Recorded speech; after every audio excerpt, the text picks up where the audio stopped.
Hey guys, thank you for joining today. I'm from Rollic. I'm in charge of business development. Rollic is a company that's famous for casual puzzle games. Our latest game, Color Block Jam, is in top 20 grossing for the last couple of months, which we're very proud of. And we're also working with Xsolla on some stuff. So yeah, passing the mic. Hi everyone, this is Enric Cabestany. I'm leading the publishing and the marketing area at FunPlus globally. And I'm thanking Xsolla for inviting us into this amazing panel. And also, we're really, really good clients of you. Apart from this, we are really proud developer of DC Dark Legion, the last game that we recently launched, as well as some other big titles like State of Survival, Guns of Glory, King of Avalon, and so on. So. Thanks, Chris, for having us. I'm not an Xsolla customer yet. Hopefully we can fix that soon. I'm David Fernandez. I'm the CEO at Sandsoft. Sandsoft is a mobile-first game developer and publisher. We are looking mostly for game studios we can help grow and scale their games. Mostly focused lately on hybrid casual games and trying to scale some of these games is really interesting. I would say that in terms of the games we have released, we released a game called Wizario, action RPG game a few weeks ago, and we are really happy about the early KPIs, really showing a lot of promise. So, Chris, back to you. Thank you so much. Appreciate it. Thank you all. So let's jump straight in. We've got a lot to cover today, a lot of interesting areas that we want to really dig into. So let me just start off by saying that given over 60 of the top 100 grossing mobile games now use web shops, and more than 40% of mobile revenues are shifting off platform, are we witnessing a solidification of web shops as a new industry standard in direct consumer monetization?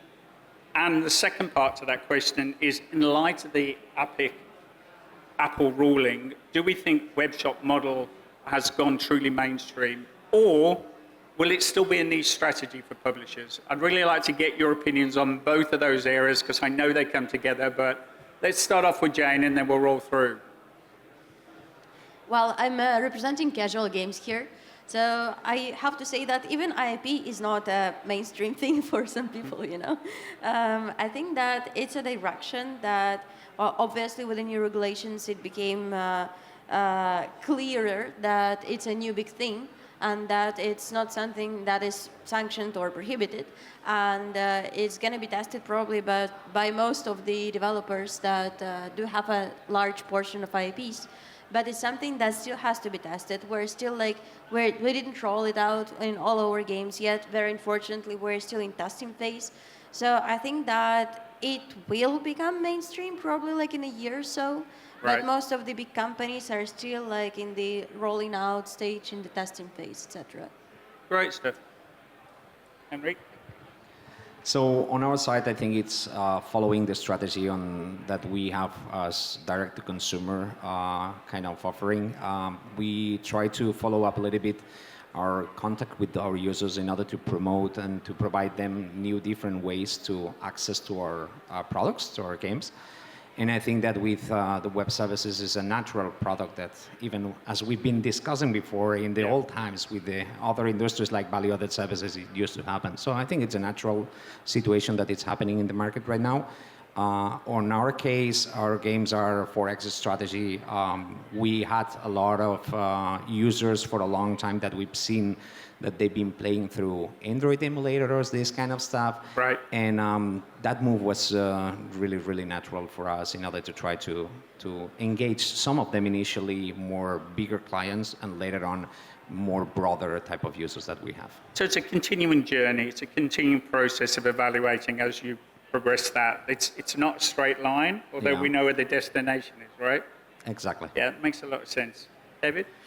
Well, I presume that I agree with the people here regarding this not being mainstream yet. It's still an option for developers to consider how they can monetize better, their audience, building these relationships with them directly without getting a proxy with the app stores. Yeah. But it's true as well that when you think about what we are trying to fix here, we are trying to fix two things in my humble opinion. One is about the margins. Yeah. I think generally speaking, the game development space, mobile free-to-play games, are really having a lot of problems on how we can increase growth because of the lack of margins, and to what extent this is really driven by EU efforts rather than having organic traffic, which was something that you used to have before in the app stores and you don't have anymore. Right. Second is about trying to build post-IDFA more data sets for your consumers. In the end, it's about trying to gather first-party data that can help you to manage your consumer in a better way than you can if you just have an app store as a proxy. Yeah, no, I take your point, and there are so many peripheral and incremental parts of this journey that you need to wrap around, and I think certainly the data acquisition and the data management is a key part of that, and ensuring that people have that ability to work with that and exploit it in the best possible way. That journey is still being learned, as we go on the direct-to-consumer, and I think sometimes the direct-to-consumer is just a throwaway line. It's more about the journey that we need to be focused on. So thank you for that. So as mobile developers continue pushing forward with direct-to-player channels, there's still a lingering question in regards about player behavior. That webshops can offer better margins, more control, we know that, but do players actually need it? Do players actually want it? Are they willing to go off-platform? Or are we still talking about this as in developer terms? So the question for you guys is, do we truly understand or even care making purchases, or do players truly understand or care about making purchases outside the ecosystem?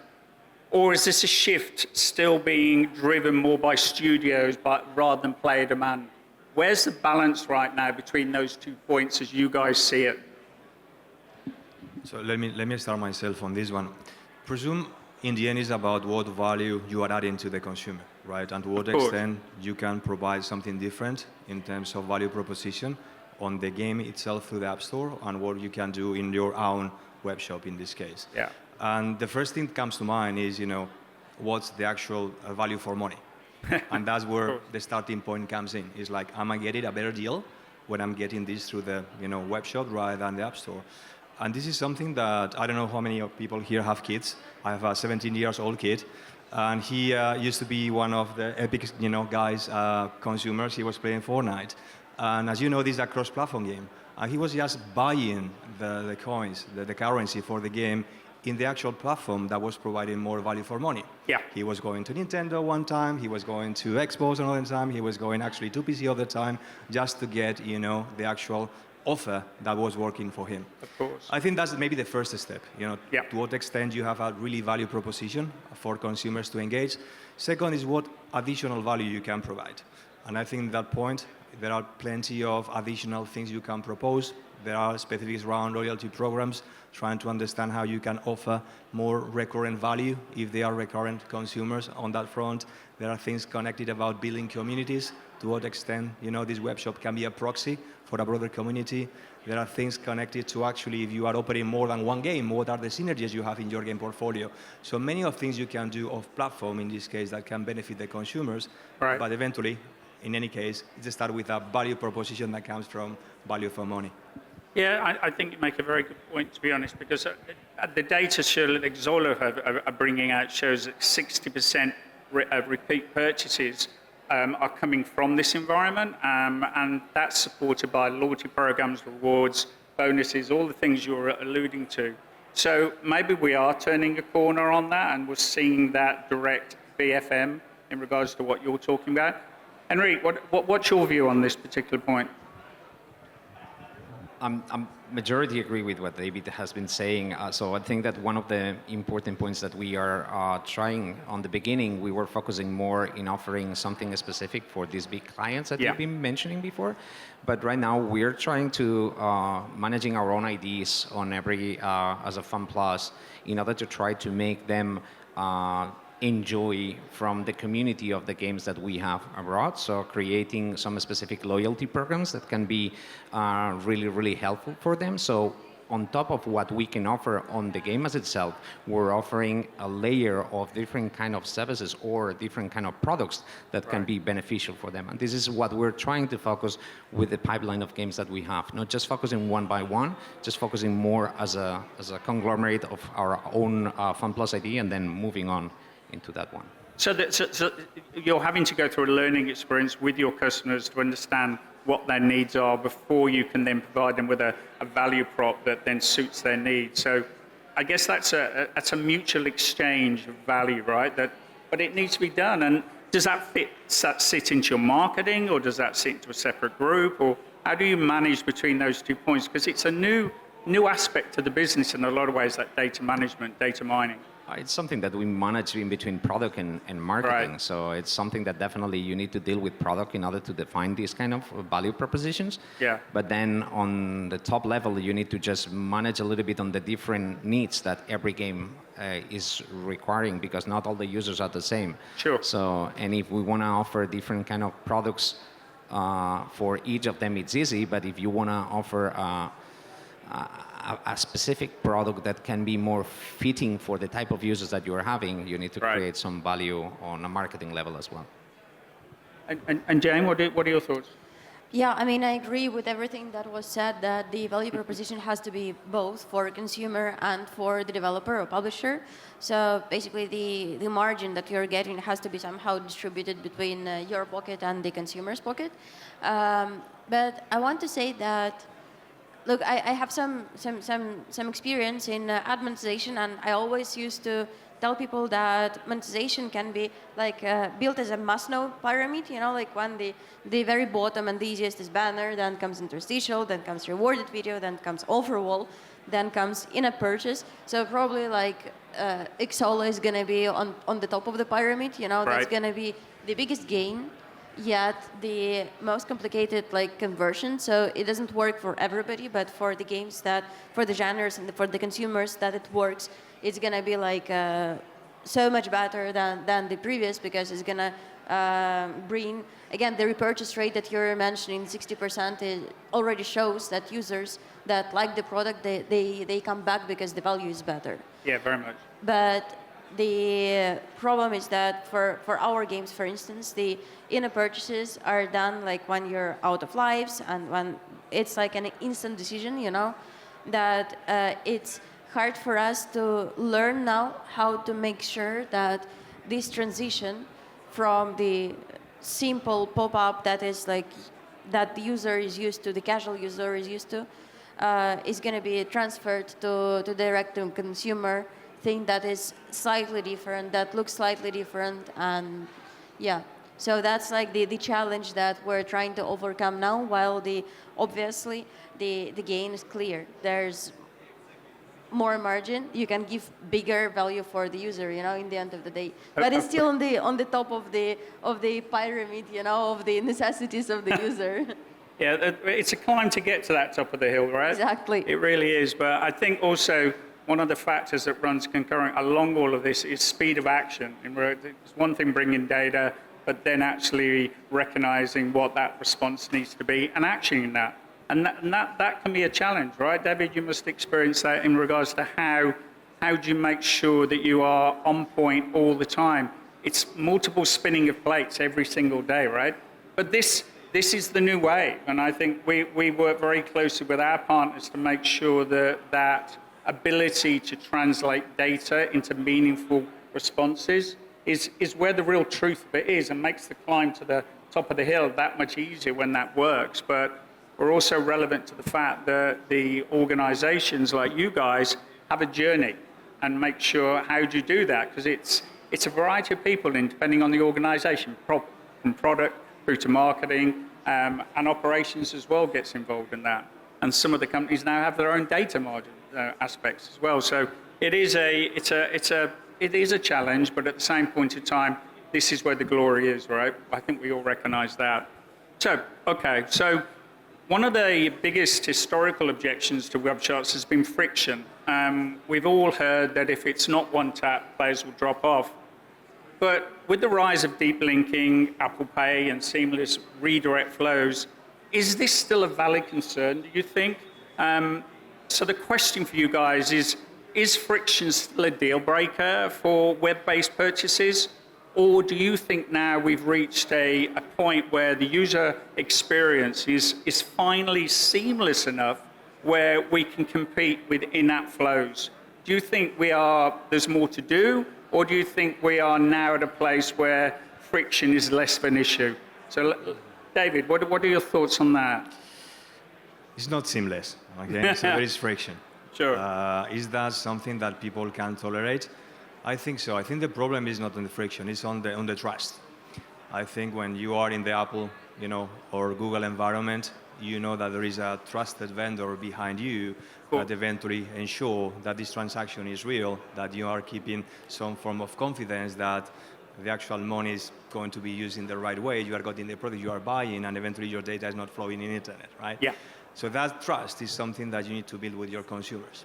And from that perspective, I think it's not a problem of, in this case, I would say integration or discovery or even friction, as you mentioned, in the user flow. It's more about how you build the trust for consumers to make this first payment. Once this is gone through, then you have the consumer always there, as long as you have the right value proposition. Just on that point as well, and guys, you can bring this into your answer. David makes a really good point about trust.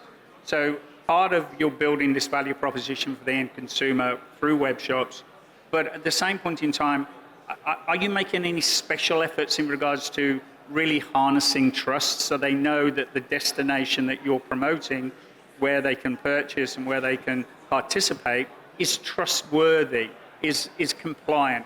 Are you working with that as part of your solution? Maybe, Jane, you've got an answer on that? I think that it's not about the trust of a developer and a game precisely. It's a trust that the user has to see across multiple products that he's using. Right. So I think that what we're missing here is a bit of time and for more publishers, for more devs to integrate the solution and for it to be an industry standard. Yeah. Because, I mean, according to the data, and obviously, our users are not only playing our games, they're playing Sandsoft games, they're playing FunPlus games and other devs. And if only us, we are promoting this solution, and it looks like that, then it looks like something weird. Yet if 50% of the games that users playing has the similar interface, not the same, it may be native, it may be something that, but it's not a standard Apple thingy that they're used to see for the last 10 years of using the iPhone.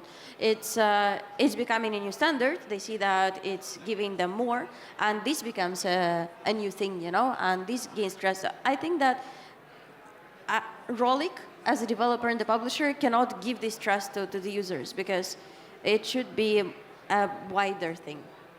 So just before you get your response, though, if login setups are removed, browser checkouts are now more instant, and players are rewarded clearly, does friction even matter anymore with all of those things that are now inherent in what we do?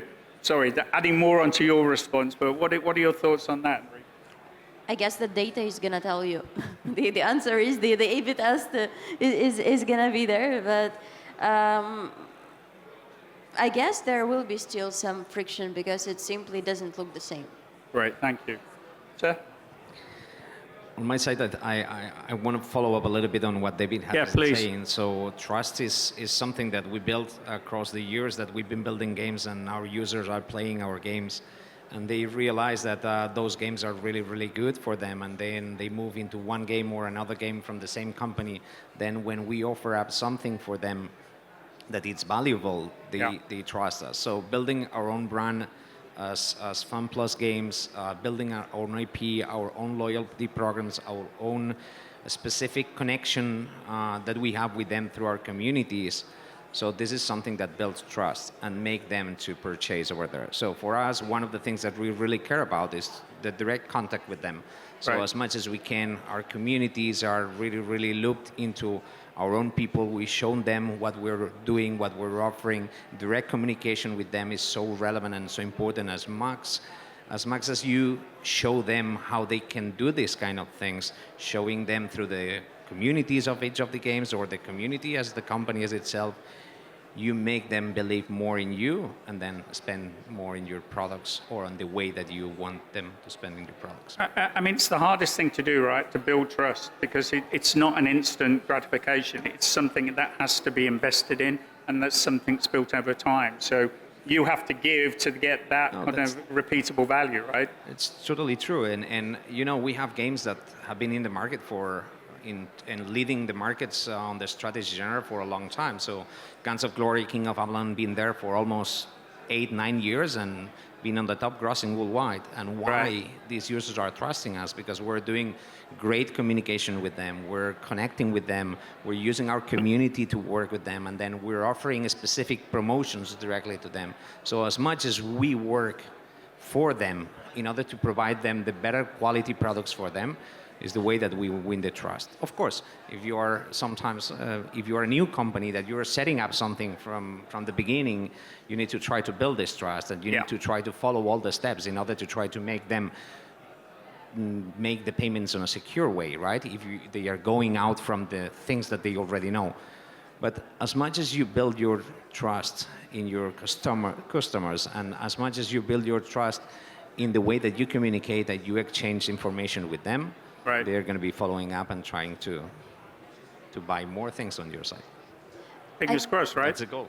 I guess the difference in the answers comes from the different of genres, you know, and the communities and the audience, you know, and all of that. Because for us, it's important that the games. Well, we understand that our games are faster. Right. Like people do not play them for 10 years. It's an obvious fact, and for us, it's more important that our competitors join forces, you know, and we, as a segment, you know, of fast bite games, let's say, have the similar setup, while you indeed have the core audience, you know, that have been with you for a decade, you know. No, 100% agree with you. I think it's with trust, it's all about continuity in your offering, how you respond, how you provide future value. And we have the same commitment at Xsolla in regards to how we try and work in a consistent way, so that then therefore brings the results that people they know are going to be repeatable and can trust in. So I think those points are really, really important.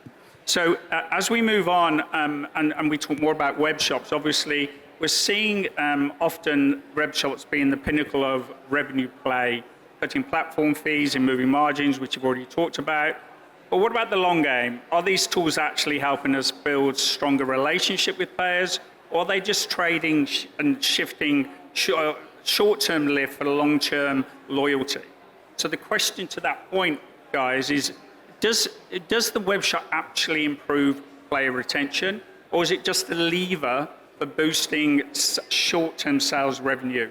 It seems a little cynical in that regard, and maybe it's both, but I would love to get your perspectives from the three different aspects of what you think of that. David, let's start with you, sir. Presume, A/B test will tell, first and foremost. Well, I think that, as you mentioned, I think that something was surfaced before. Web shops are not for all of the consumer segments. There might be, many people in the game that will never consider to pay. There will be people that will monetize through us. There will be people that eventually will pay and will be benefiting from web shops.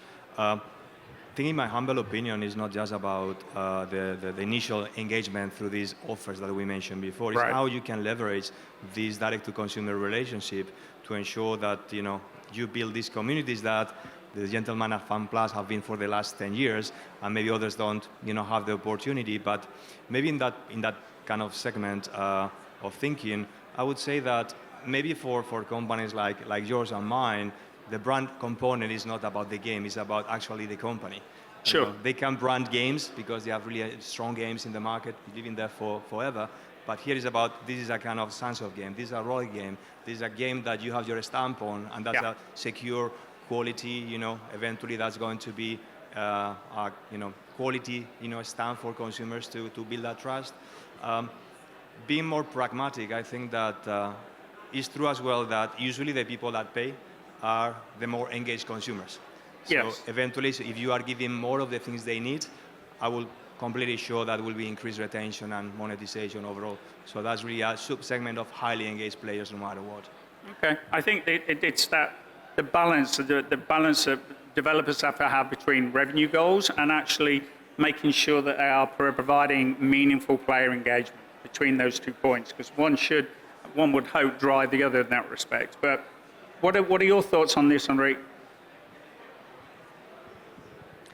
It's going back on what David Yeah. was saying. You know, I totally agree that on our side, when we've been building this trust for a long time with the users, is because we had this capability for a long time before, right? But when you're new, when you need to build your own new strategy or the type of games that you have that don't have this direct connection with the users at the same time, or that these kind of changes Right. happen so fast, you need to build this as a brand itself, and that's where these kind of programs like loyalty programs can be really, really worthy for the users, for the new companies, and it's something that really help them to recognize themselves as something that is really, really powerful, and then the users can trust them more in order to keep consuming.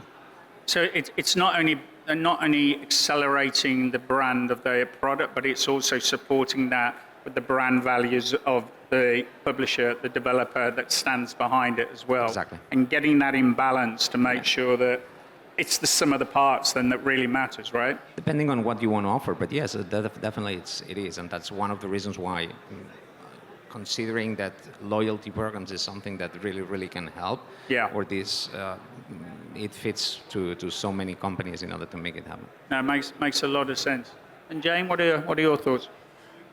I would say that potentially the margin versus the second part, margin has to lose against the second point, because the second point, the testing with the first party data that we mentioned in the beginning, that David mentioned in the beginning, the loyalty programs that you can do with the stats, that value is way higher than the up to 30% that you can get from the store commission, you know? Right. Which for many publishers is up to 20%, right? So, yeah, I would say that the access to data and what you can do with the loyalty programs, et cetera, is way more juicy, because the potential is doesn't have a ceiling there. No. Okay. That's a really good point. I would love to know if any of you guys have seen any evidence of Webshops driving deeper player habits or improving lifetime value. Is there any value points that you can refer to in your businesses that you've seen that happen?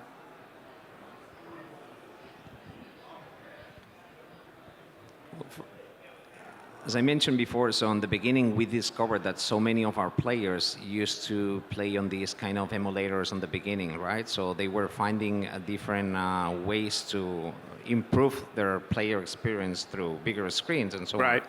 So that was one of the initial, not red flags, but advices to us that, hey, we need to find out new ways, right? Sure. To ensure that the players are going to be finding what they want, not just on the mobile side. So then we jump into that. We don't want to become anymore just a mobile game company. So we want to be a cross-platform game company. Right. Then there is something else that helped us to jump into this new way to find out new revenue streams, right? And also, I want to mention that the big competition that we're finding in order to try to acquire users, the way that we're struggling with the competition that we have globally in our ecosystem also make us to find out different ways to increase the revenues in one side, but also to keep bringing new users from different sources. And that's one of the reasons why I think that web services is something that works, and it's going to be for some time in the strategy for most of us. I remember when we start speaking about these web services, let's say 4 years ago, 5 years ago, and then right now this is becoming really common sense for most of us. Yes. And increasing day by day on the revenue side that we're getting from that side. So I think that this is the most important in order to secure that one of these channels that you are feeling that are going to be really well addressed to the users is having a future. And this is something that I'm seeing it. Yeah, well, we've been building Webshops for probably 12 years or more by now, and so we've been on that journey and seen where that flash of opening is now really starting to harness. But I think, as you well illustrated within that as well, this journey of learning allows you then to migrate that learning into other parts of the business as well, because ultimately this is all about going direct to consumer, and it's harnessing that, and any learnings you can take value from with that have got to be a positive thing, right? So good, thank you so much. So as we move on, and let's talk about Webshops now in regards to tactics. Great for launching offers, obviously, running promotions, improving margins, as we've said. But can they evolve into something bigger? Can they support a longer term strategy that's going to go beyond flash sales and bonus packs, really? Can you really build a long-term monetization strategy around Webshops, do you think? Or is it a short-term revenue generator lever that you turn on, you turn off?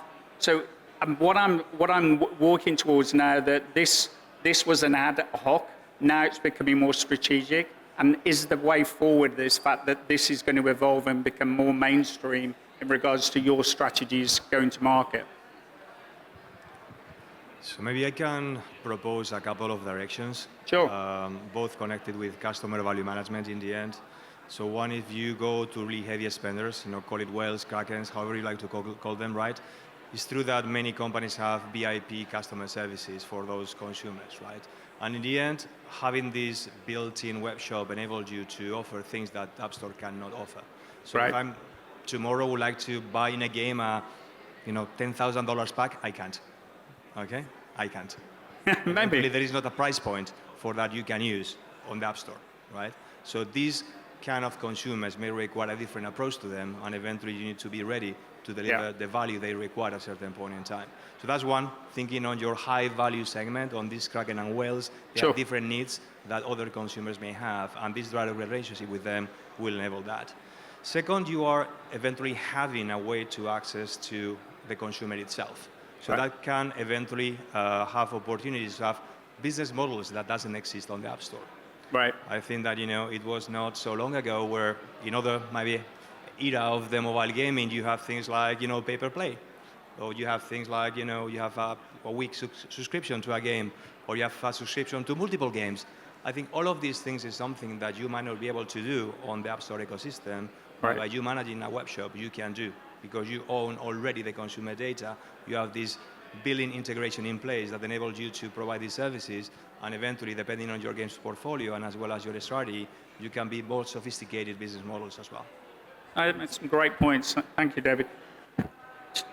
Jane, let me give you a little break in between that. What are your thoughts on that, Jane? Well, I definitely don't see it as a short-term thing that you turn it on and off, because it contradicts the common sense, basically. Right. Right. Again, the power of data was the most important in gaming and in any IT industry, and probably not even IT. The access to data that you get allows you to build strategy around it. Again, the other question is like the percentage of users that is going to be using that. But we're talking about the VIP cluster, that you're going to be able to manage through that, and you're going to be able to increase your purchase rate, to offer better deals. So yeah, indeed, like the comparison was great. It's VIP launch. And Rita, just before you answer, I also want to add onto your side. Do you think operating a web shop with the same care and Candice takes as the same that you do for live game ops? Is it the same? Is it different? Do you have to apply the same sensitivities, the same process? What are your thoughts? I think it's very similar in a way. I mean, you can also call it live ops, just managed like not for content, but for monetization purposes. Right. I mean, in a way, so live ops mostly it's for everybody. It's normally answering the question of the content. Obviously, it's for monetization as well, but you're doing it for content purposes. And this is more like live ops and segmentation for monetary purposes. Great, thank you. Focusing on our side a little bit is something that merged in between. I think that On the beginning, as mentioned before, we used to use these web shops in order to try to be addressed to these kind of whales, as they would Right. say, or big sharks or players that are spending a lot of money into us in order to create something really specific for them. But across the years, we've been learning that this kind of situation is not just built for them. It's something that we can move across the border audience that we have in our games. And that's one of the reasons why what we're trying internally is to mix the information that we're getting from live ops and customer support, Yeah. and then mixing that information with what we can get from the web shops. It's something that can provide us better information about our clients and what we need to provide to So them. there's a synergy fit Yeah, it's a between those two. synergy that needs to be definitely linked. Yeah, that makes a lot of sense in terms of the journey for to getting direct to consumer. Great, thank you very much. So we're already incredibly down to the last 3 minutes, so I'm going to put one final question into play, which we can then talk about and hopefully get a couple of minutes or 30 seconds to ask any questions. So we've heard today all perspectives from a friction, retention, policy, player behavior. But let's focus on the clear verdict here. Let's talk about where we think this is. After years of experimenting with webshop and platform tension, is the webshop finally more than just a workaround that it has been over the years? So the question, to the point of the whole thing, is this fact or fiction? Are web shops the future of mobile monetization? Quick summary from each of you. David, your thoughts? I don't say it's the future. I think it's the present. Right. I think that you don't need to wait to jump into this opportunity as long as you have the conditions to leverage that. Presume that one of the thoughts that come on this conversation was just about how we can know better our customers, right? And in the end, it's about how you can tailor your game, how you can tailor your proposition in a way that consumers, are more engaged because they feel heard, they feel they are getting the right, value for money, and eventually they connect with the mission of your game or your company. Sure. So building that bond, building that trust is the important thing to me. Then the commercial transaction margin is important for the business for sure, but that's for the short term. For the long term, you need to build this consumer loyalty. Yes. And then it's everything around, not just thinking of merchandising for that given game, about cross-selling, upselling. It's about as well how you build these long-lasting relationships for them when they see, the FunPlus brand, they see, Rollic brand, they see Sandsoft brand, they recognize, hey, I know these guys, that's a game I like to play, so Right. I trust these guys, let's make it happen. Perfect. So they are a tool for optimizing that aspect in regards to building the trust. So a key part of the journey going forward. So Enric, what are your thoughts? On my side, what I will say is that web shops are here to stay for long. In our case, it will be one of the strategies that we will be following up among so many others. It's not just going Right. to be the unique one, of course. We're going to keep working and trusting our partners that have helped us to build this business for a long time, like the stores. But I think web shops are going to be there. But I think that so many other ways we're going to be seeing in the future in order to connect with the users, in order to exchange data with the users, in order to make different packaging monetization plans.